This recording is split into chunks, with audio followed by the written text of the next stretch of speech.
Sempre quando eu leio aquela passagem, eu fico pensando assim, naquela passagem, que é uma passagem impressionante, né? Porque Jesus olha para aquele povo que o está seguindo e sente compaixão daquele povo, aquele povo que está no sol, aquele povo que está com fome. E um dos seus discípulos chega e diz: Senhor, vamos despedir esse povo porque a situação está complicada. E Jesus diz: não, deem vocês mesmos de comer a eles. E eu sempre digo assim, eu acho que o discípulo deve ter olhado para Jesus e disse: acho que o mestre passou muito tempo no sol, eu acho que ele não está entendendo. 5.000 pessoas, fora, como o homem bíblico contava, né? Fora as mulheres e as crianças, 5.000 homens.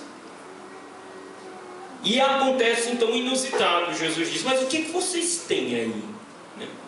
E aparece um menino com 5 pães e 2 peixinhos, que não é nada, mas era tudo o que esse menino tinha. E Jesus então pega os 5 pães e 2 peixinhos, ergue os seus olhos para o céu, dá graças e entrega aos discípulos. Diga agora: distribui. E eu fico imaginando um pouco a alegria daqueles discípulos, porque daquele saco ele começava a tirar e os pães começavam a se multiplicar. E a alegria daquele povo sedento, faminto, e aquela multiplicação misteriosa, milagrosa daqueles pães, e comendo até se saciar, a ponto de sobrar vários e vários, 12, né? 12 sacos foram recolher, eram 12 sacos que sobravam. E eu fico ao mesmo tempo pensando, quando eu vejo essa passagem, eu fico pensando que quem foi a maior alegria ali naquele episódio, né? Com certeza foi de Jesus, mas entre os outros que fizeram aquele episódio, será que foi do povo que faminto comeu os alimentos e que se fartou? Será que foram os discípulos que foram testemunhas visíveis e que por meio deles a multiplicação aconteceu? Ou será que foi do menino? Eu ouso dizer que talvez a maior alegria depois de Jesus foi do menino. Porque eu acho que o menino olhava e dizia: esses pães foram os meus 5 pães e 2 peixinhos. Esse milagre aconteceu com os meus 5 pães e... Eu acho que ele olhava assim e disse: meu Deus, do meu nada Deus fez maravilhas. E acho que nós, como comunidade católica Shalom, olhando esses 30 anos da comunidade, nós podemos fazer exatamente termos essa visão, termos esta grande alegria de termos a consciência que Deus nos deu uma graça, que Deus nos deu um carisma, que essa graça foi dada em vasos de barro a meninos que não se dá nada com ele, nem se contava. Eram 5.000, fora as mulheres e as crianças. Mas de onde não se imaginava nada, Deus tira e faz uma maravilha. E aquele menino, que não era considerado nada diante aos olhos dos homens, ele vai e oferta tudo. Não era nada, 5 pães e 2 peixinhos, não era nada para alimentar aquela multidão. Mas porque ele deu tudo e colocou tudo nas mãos de Jesus, o Senhor pôde fazer maravilhas. Assim é o nosso carisma. O nosso carisma nasceu de uma oferta de vida. O nosso carisma se multiplica através de uma oferta de vida, de uma graça recebida que nos transcende e que pede que nós também possamos dar de graça o que de graça recebemos. E por isso nós, como comunidade católica Shalom, esses vasos de barro, onde Deus pôs um tesouro que é este carisma, e esse tesouro ele nos é dado para nós, ofertando a nossa vida, comunicarmos esta graça para os homens e as mulheres do nosso tempo, comunicarmos esta graça para esta cidade de São Paulo, comunicarmos esta graça para os jovens, para as famílias, e não termos medo de darmos tudo, nada menos do que tudo, do nosso coração, dos nossos esforços, da nossa oração, da nossa vida, para Deus poder fazer o seu milagre e a sua maravilha no meio de nós. E por isso que nós, como comunidade, queremos celebrar os nossos 30 anos indo em peregrinação a Roma. Por isso é que nós vamos a Roma. Nós não vamos a Roma simplesmente para fazer um turismo religioso. Quem puder e for, ótimo. Mas nós não vamos para isso. Nós não vamos a Roma simplesmente para conhecer a Europa. Quem puder e for para conhecer a Europa também, ótimo. Mas não é para isso que nós vamos. Nós vamos a Roma, e aqueles que puderem ir vão, e aqueles que não puderem irão com aqueles que vão no seu coração. Nós, comunidade católica Shalom, iremos a Roma para dar graças a Deus no lugar onde nós nascemos, aos pés de Pedro, aos pés do Santo Padre, darmos graças a Deus por esta obra que Ele tem feito, que Deus tem feito em nós nestes 30 anos. E dando graças a Deus, recebermos mais uma vez essa chancela da igreja, que são os nossos estatutos definitivos. E é muito bonito quando você olha o decreto de 2007, o decreto ad experimento que recebemos da igreja. A igreja, a Santa Sé, dizia: reconhecendo este carisma e desejando que este carisma se difunda até os confins da terra. Então é um mandato da igreja.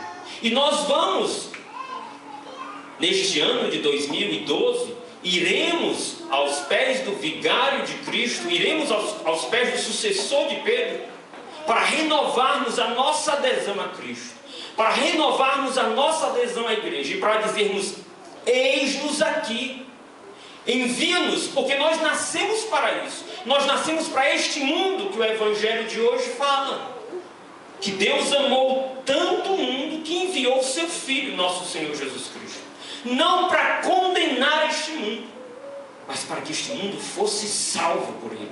Nós sabemos que esse mundo se deteriora, o mundo de hoje.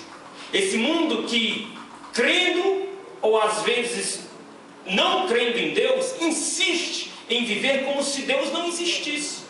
E vai chegando aos paradoxos mais destruidores da humanidade. Porque quando nós colocamos, e como nos ensina o Papa Bento XVI, nós tiramos Deus do centro da vida do homem, Deus do centro da vida da sociedade, o grande e o primeiro grande prejuízo e destruição sofre o próprio homem.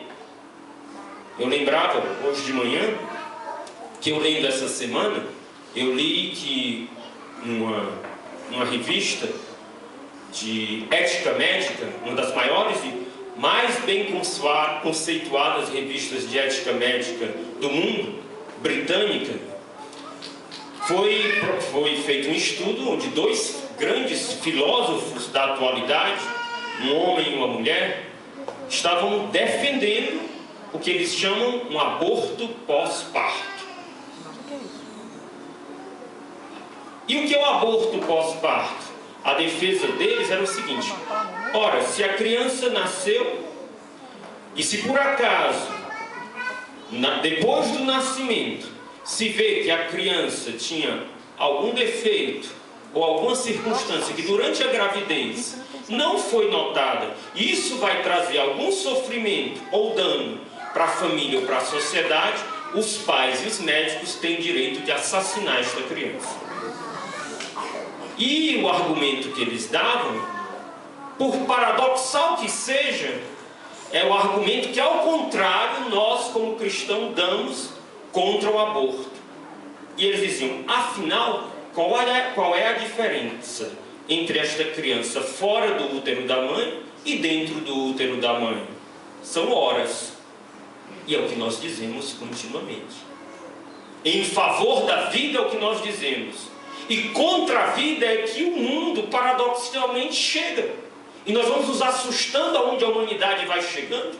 E ela vai, em circunstâncias cada vez mais graves, conspirando contra o próprio homem e contra a própria humanidade. E hoje o que nós achamos absurdo, amanhã é normatizado por lei nas nossas sociedades e nos nossos países. Mas nós não estamos e não fomos constituídos por Cristo e para a igreja para condenar este mundo, mas para ter um olhar de compaixão por este homem tão perdido, tão confuso, por este homem que já não sabe mais o senso da vida, nem o senso da verdade, nem mesmo o que é o amor. o sentido da vida, a verdade, o amor perdeu. O homem perdeu a direção, porque perdeu seus fundamentos, que a sua existência é fundada em Deus, e em Deus que revela-se claramente no rosto do seu Filho, nosso Senhor Jesus Cristo. E nós fomos gerados como comunidade católica Shalom.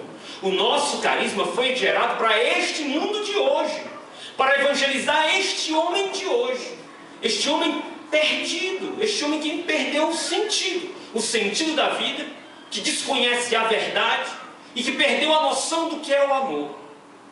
E nós somos convidados, não obstante a nossa fraqueza, a nossa pequenez, nós somos convidados a, como aquela criança, aquele menino, ofertar a nossa vida, para que através da oferta generosa da nossa vida, nós possamos ser instrumentos para propagar, para testemunhar a verdade e o amor de Cristo ao coração deste homem, ao coração desta sociedade que geme, sofre e espera a manifestação dos filhos de Deus.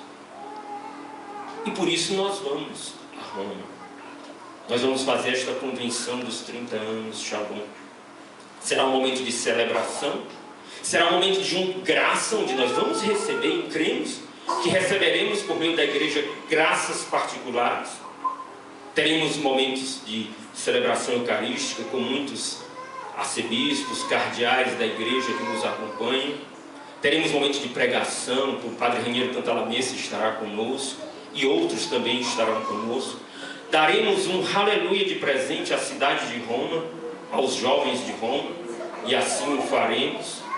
Iremos em peregrinação em Assis, para aprofundarmos também a nossa relação com São Francisco, e finalmente estaremos juntos na audiência com o Santo Padre, para ouvirmos a sua voz e para ouvirmos a mensagem que ele tem para nós como comunidade, além de recebermos das mãos da igreja os nossos estatutos definitivos.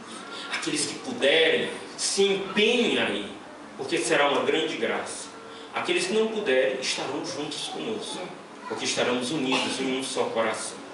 Mas todos nós, como um só corpo, a partir dessa graça, nós tenhamos um desejo ainda mais forte, ainda mais intenso, porque esta é a razão da nossa alegria, de ofertar a nossa vida, para ofertando a nossa vida, em meio das circunstâncias favoráveis ou desfavoráveis, Deus possa realizar o milagre da evangelização dos povos, da evangelização dos homens e das mulheres, dos jovens, do nosso tempo, desta cidade e do mundo inteiro. E assim nós cumpriremos a nossa missão. E assim nós seremos aquele alegre menino que entrou de gaiato, no meio da história, mas que com a oferta da sua vida pôde ver o milagre de Deus acontecer. E aí é que nós encontramos o sentido e a felicidade. Porque a felicidade não está em conquistar o mundo para si. A felicidade está em dar a nossa vida em Cristo por este mundo. Porque é quando nós nos ofertamos assim, o próprio Deus, no seu amor e na sua misericórdia, nos presenteia com Ele mesmo, que é a felicidade sem fim. E isto não tem outro nome a não ser paz. E isto é Shalom. Que nosso Senhor nos dê a graça de permanecermos e perseverarmos, não obstante os nossos limites, mas num generoso sim aos desígnios e projetos dele na nossa vida, para colaborarmos na edificação da igreja e para darmos a nossa parte na evangelização do mundo de hoje, e para que assim permaneçamos fiéis até o fim. E que a Virgem Maria, nossa mãe, ela que na sua carne, ela que deu a sua carne para que o Filho de Deus se fizesse homem, e se fazendo homem, assumiu a nossa carne, a nossa natureza, e a redimiu ele redimiu na cruz e na ressurreição a nossa natureza humana, que a Virgem Maria, nossa mãe, pela força da sua intercessão, nos acompanhe, esteja conosco e nos sustente na nossa missão, e particularmente na missão aqui da comunidade católica Shalom em São Paulo. E por isso nós juntos podemos pedir a sua intercessão e seu auxílio, rezando. Ó Maria concebida sem pecado, rogai por nós que recorremos a vós. Louvado seja nosso Senhor Jesus Cristo. Para sempre seja louvado.